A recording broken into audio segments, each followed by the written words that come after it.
L'eau sur quoi glisse l'âme comme une voile ne vient pas du ciel au-dessus de toi, mais des cieux qui sont mon séjour.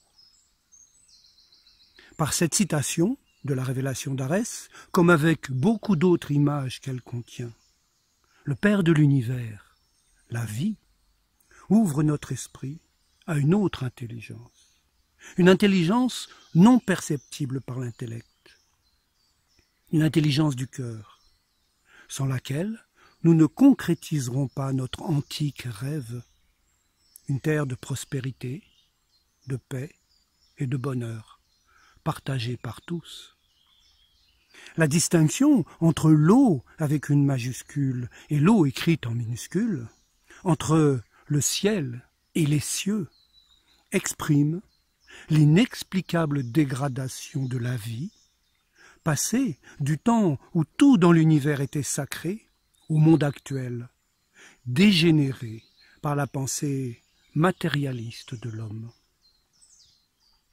Cette intelligence nous ouvre à de nouvelles perceptions. L'univers a été créé par l'amour et reste vibrant d'amour. C'est sur cette mer d'amour que glisse l'âme après le décès.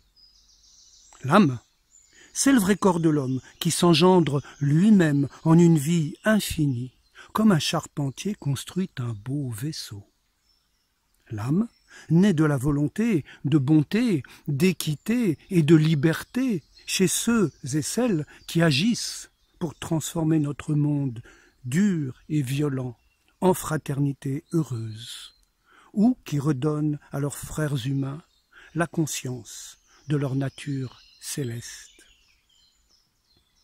L'âme lave celui qui se la crée des conflits moraux, des doutes paralysants, de l'orgueil qui aveugle, du fatalisme qui immobilise.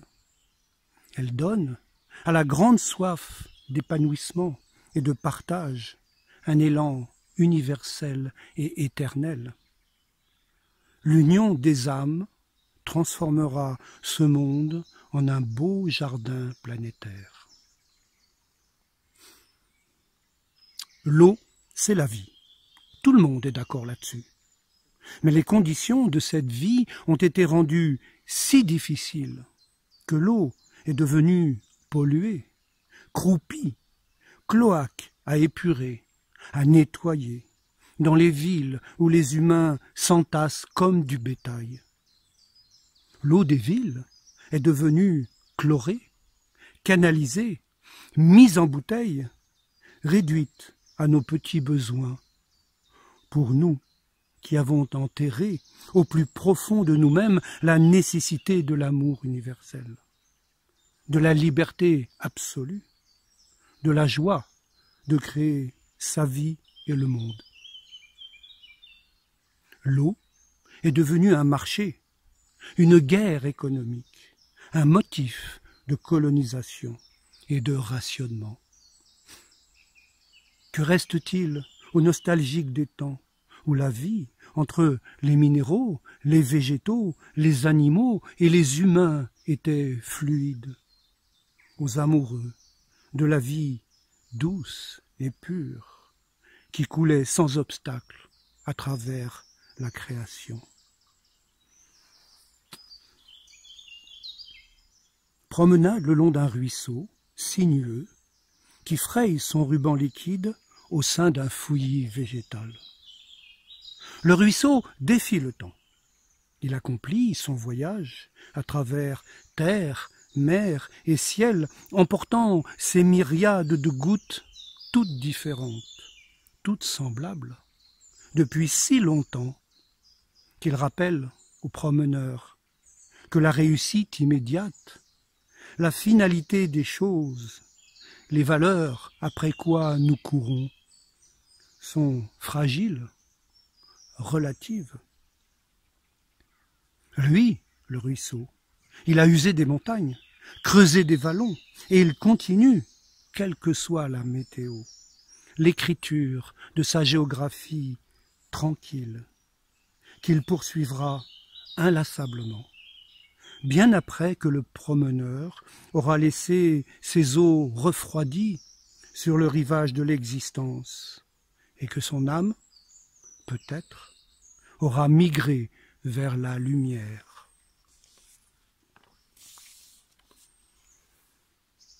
Assis sur son bord, j'écoute son chant léger, qui l'emporte jusqu'à la mer et viendra répéter une fois le cycle accompli. J'aimerais qu'une si ancienne mémoire raconte l'ère heureuse, où l'eau et l'eau, le ciel et les cieux ne faisaient qu'un.